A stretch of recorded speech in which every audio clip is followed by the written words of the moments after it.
Well, hello there, ladies and gentlemen, and welcome once again to Bell to Bells, your women's wrestling wire. I'm Mr. Warren Hayes. Thank you for joining us here either on our YouTube channel or on your favorite podcast app, and you picked a good day to show up because we're continuing our series of interviews and talks with wrestlers who made it on the PWI 2020 Women's Top 100 list. That's a mouthful. And today, here's the reason why you picked a good day. This is the reason why, if you're like, oh, I'm gonna jump in today and see what's happening, you have decided to come on the day where we have wrestling legend LuFisto with us today. She's laughing, but she knows it's true. LuFisto, how are you doing? Welcome, and thank you. It's a pleasure to have a chance to talk to you again. I'm really good, thank you. How are you? I'm doing fantastic. Congratulations on charting on the Women's 100 list this year again. Okay, well, let's start talking about the past year or so. And it's hard to talk about the past year without talking about the big Rona, the COVID-19 situation, which it affected pro wrestling on every level, but especially on the indie circuit, it's been the independents have been hit pretty hard. How have you been? There's still no wrestling here. I haven't wrestled for like 7 months now, which is like, I was doing fine because I try to use this as a time to heal, a time to refocus, a time to plan better. I work on, I don't make gear, but I design it. So yesterday I just designed a new one for me, and I designed gear for my boyfriend and other people I know. So I stayed like really busy. I revamped my website because it needed it so bad. So I was really active. It's so bad. But not in the ring. Like the good thing though is one of the last matches I had before we stopped everything is I got the opportunity and the honor to wrestle Scorpio, which was a match I was not expecting, but at least it's one of the good matches I had from this past year, despite the coronavirus. Well, that's good, and wrestling Too Cold Scorpio, that's a nice little feather. It had never happened before. This was the first time. No. Like when the promoter says like, "Oh, I have your match," and he sends me the graphic, I'm like, "You're joking." It's like, no, it's true. This is real. So I was like, "Oh," it's like one of those matches. Like that's like when Too Cold Scorpio was on was it WWE, even WWF back then? I always watched him and I was always impressed. I thought he was so like innovative and ahead of his time. So it's one of those matches that you kind of want, but you never expect it's going to happen, and then it does. So that was kind of cool. And also in the past year, I did win the WXW Femme Fatale tournament. So that was probably the biggest achievement. And I was the main champion of a promotion in Quebec, as well as a tag team champion, 2 male championships. Well, look at that. Yeah, I think it's GNW, correct? The one you were talking about? Actually, that's another That's one. another. So I had 3 titles. Ooh, okay. I was the main champion of LLCB in Quebec. I was a tag team champion in JCW. That's a promotion from up north in Quebec as well. And I just won the Great North Women's Championship before everything closed. Before everything shut down, right? And sometimes I don't even think about it, and it's right here. I have it on one of my shelves, but I didn't get to defend it yet. So it's like, yeah, that's true. That's like 3 championship plus the tournament that I won. So it was a pretty good year for a year I thought would be my last. Okay, consider it. Yeah, in all things considering. Well, look, you just talked about it. Let's talk about it a little more. Yeah, you were supposed to retire. LuFisto, I saw one of your matches on your farewell tour, LuFisto, 2 years ago now. What's kept you in the business? Why did you decide to push it back, I guess? Like I got injured. I fell down the stairs like an idiot in February 2019, and I had a bad sprain on my knees. Like my knee's bad. Like I'm sick and tired of this. it had been like 23 years in wrestling, and I'm like, it's not going forward. I feel kind of empty because I'm not reaching my goal and I don't think I'll make it. And I was really depressed. Right, right. And so I just said, like, this is my last year. There's nothing else I can do. I don't know. And that knee's bothering me. And when I got cancer in 2008, I gained a lot of weight. Like, I've gained so much weight. Like, I lost weight when it happened. And then after, for some reason, well, because I was depressed and I like everything that came with being sick in the United States and the bills and everything that I'm still paying today, by the way. Yeah, I got really depressed and I got really out of shape. And it's just like, it's like a whole year of bad things that ended up for me. Like, I quit. Like, Sure. this is enough. Sure. And like, I had my plan. I wanted to wrestle Tyson Dukes and then just go home and do something else. And I couldn't get that match happening. I met my boyfriend who knew me for 20 years, and he's pushing me like no one else ever did. It's like, I saw you work too hard, and because of him, like, being constantly like so supportive, is like, you can do it, you can do it. Sometimes you just need that one person who's going to believe. And I got myself in the gym. I got myself a trainer. I think I'm in the best shape of my life. Everybody says I have traps like Brock Lesnar, and I think it's awesome. Wow. Okay. So yeah, I mean, like I said, I used this COVID thing to kind of get back on track from like the rebirth, I would say, because I was really quitting. Like, I really, really meant it. And then I had a match with Josh Alexander. Oh. And I had like a standing ovation after. And I was like, this is when I realized, like, I think I might still have it. And I think I'm even better than I was, because with experience and with everything I went through, and I feel smarter as a wrestler. And I feel I can bring a lot more than I used to, like, even like years ago. And that particular match really, like, kind of, yeah, I don't think it's time. I think I have a lot more to offer. And the promoter of C4 Wrestling, when that match happened, said, I went to see him. It's like, I think I still have it. It's like, you never lost it. You only thought you did. And from there, like, I kept going. Well, that's fantastic. And I mean, look, I wasn't trying to make you feel bad, because you still wrestling, it's all our gain. Trust me on that. Earlier you said, you were trying to keep busy, designing gear and stuff like that, but you've also been working on a book, right? Tell us about the book. Yeah. ECW Press, finally, like, they contacted me, and Greg Oliver also, which is a fabulous author. He has so many wrestling books.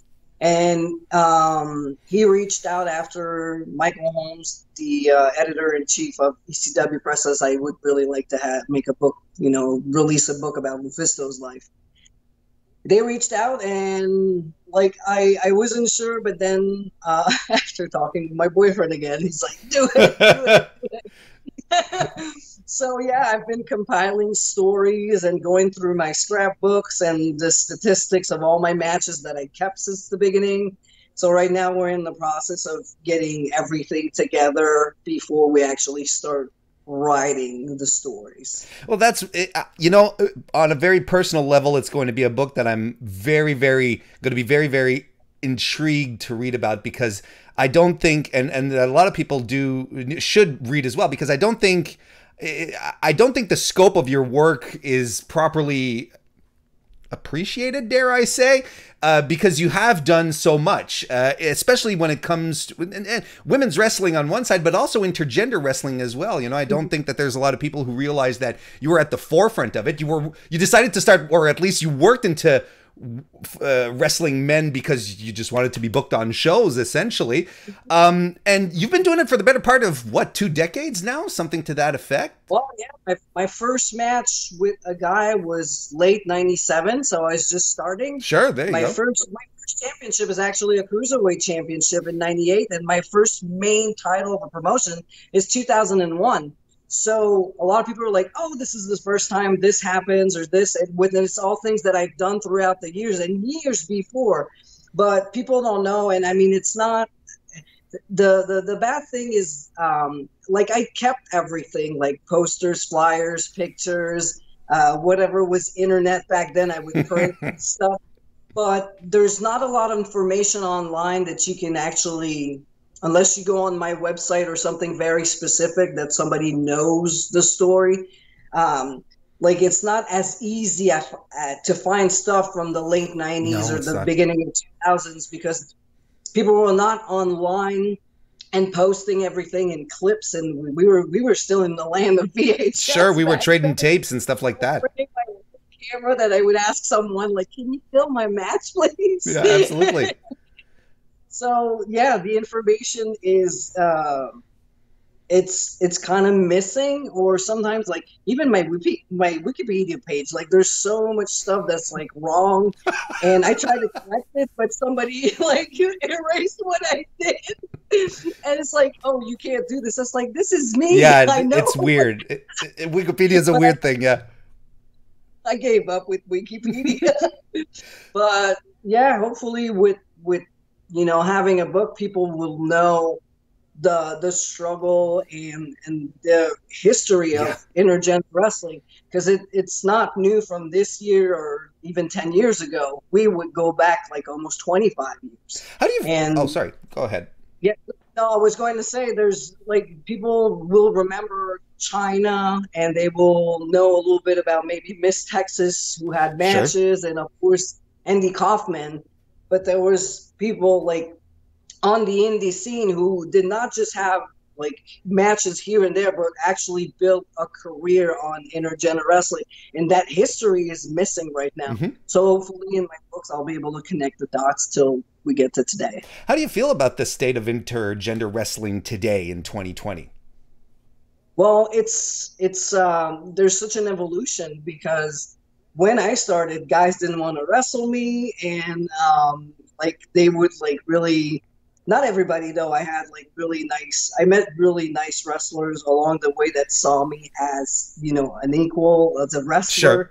But back then it was so taboo. It's like, oh, I'm gonna look bad if I wrestle a woman, and if I hit a woman, my mom won't be proud. And today, at least, like, people, there's that evolution where they see it as a competition. It's two athletes fighting each other. They both want to be there, so it's not domestic violence. The girl is trained to be there, and it's just like a one-on-one fight with people who usually train together, like at the same school, or the women today train with the guys. So it's a lot more accepted, and that's good to see, because you'll show up to a show, and if you tell, I mean, Chris Dickinson is one guy that wrestles the women or the men. He doesn't care. If we go to the show, it's like, hey, you're wrestling LuFisto today. He's going to say, oh, cool. That's going to, back then it would have been like, another guy would have said, like, oh man, I'm wrestling the girl, what it's going to look like. And it's like, there's such a, like, yeah, the evolution is great, and I'm really happy that today the women get to choose who they fight, men or women. That's fantastic. I agree, and it's a really good point that you bring up. That of course it's behind the scenes, we don't see it, but a lot of the guys and gals train with each other, so they're pulling moves on each other in the rings in class regardless. So it's just a natural progression. It's something we don't necessarily think about. You've been very vocal this year on answering AEW open challenges, right, on Twitter and stuff like that. That's, I guess COVID has been keeping the wheels spinning there too. Has anything popped up from that? Has there been any contact, any interest? The only thing that was out there was Cody Rhodes telling people that I was a very well-respected veteran, and like, he had really, like, nice words to say about me. So that's one thing. Sheeta never answered my challenge. I'm still waiting. She's afraid. She's scared. I'm putting it out there. Sheeta fears LuFisto. There you go. But there's so many people I would love to work with at All Elite. I mean, they're not into intergender wrestling, and that's totally fine. It's something understood, like, as when I started wrestling. I know some people are not into it, some people are, but the women's division, I think I could bring a lot to them as somebody who can guide, who can teach, who can even, like, I learned in the process too when I work someone who has a little bit less experience. I always talk about how I would love to work with somebody like Abaddon, because she's like an AEW product, and she's building herself, and she's willing to do it and try so many things. So I could see myself build a feud until we get that big stipulation match. I've worked Nyla Rose once. I would work her every day. She's a wonderful human being, and yeah, I just love to fight with her. And Thunder Rosa, always had great matches with her. Penelope Ford too. Like, there's so many girls I would love to wrestle. I was vocal about I've never wrestled Big Swole, and she's like, yes, we need to fight. And just this week, I posted a match with Shauna, and she's like, oh, I need a rematch. And I'm like, oh man, I wish we could have it on TV, because the match we had was so good years ago. And now I feel I'm better, and you know, she's better too, and we both gain experience. So I would really love us to fight with them on a bigger stage. Sure. Well, hopefully that'll happen in the year 2021 coming up, you know, because clearly you've said it yourself. You still got stuff to give. And I think as a wrestling fan, it's our gain that you're still around performing in the ring. What's the big plan for you moving forward? Let's say we get an ideal 2021 here.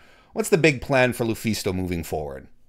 Definitely a contract. That's what I'm looking for. And a lot of fans are very vocal about me either going to Impact, Ring of Honor, or AEW. So I can only hope that one of them is going to listen and give me a shot. And once I go out there, I know I'm going to kill it. I've never been as confident in my abilities as I am right now. You know, yes, I do have that French accent, but yes, I can talk. I can wrestle. I can be a spokesperson in French if you come to Canada or France. There's a lot of things I can do. If you need gear, I can design it for you. If you need graphics, I can help you with that too. Like, I'm a jack of all trades. I can do like so many things. I can be an agent. So I think I would be a good asset with any of those promotions. Bring her on board, lay off the rest of your staff, let go the graphics people. No, I'm kidding, of course. No. Oh, you know what? No, graphics for wrestling is so demanding. No. Like, I did like a lot of posters and websites and stuff for indie promotions. It's a lot of work. So these guys are doing a great job too. I love like the matches and stuff of no, of course. W. I was kidding. I love also what Ring of Honor's doing with the Pure tournament, the Tale of the Tapes and everything. It looks so good and like sports-based oriented, like wrestling, which I love. And yeah, I love it too. That's what I love the most about it. Just like I enjoy talking with you, LuFisto. I'm really happy I got another chance to do it today. Thank you very much for joining us. What's the best place if people want to follow you and make sure that they're up to date on everything LuFisto related? Go to LuFisto.com. From there, you get the full real story, the real information, all the championships. And from there, you also have access to all my social media, whether it's Twitter, Instagram, Patreon. All the links are there. So all you have to remember, LuFisto.com, and you can get anywhere and get some cool merchandise too. Get the merch. Get all the merch. That's really, really good. LuFisto, again, thank you very much for joining me. It was indeed a pleasure. Thank you very much. And thank you everyone for watching and or listening today. If you're watching on YouTube right now, like, subscribe, all that good stuff. You know how it goes. I don't have to go through the routine. Y'all know how it works by now. I'm Mr. Warren Hayes. Thank you very much for joining us. See you again soon.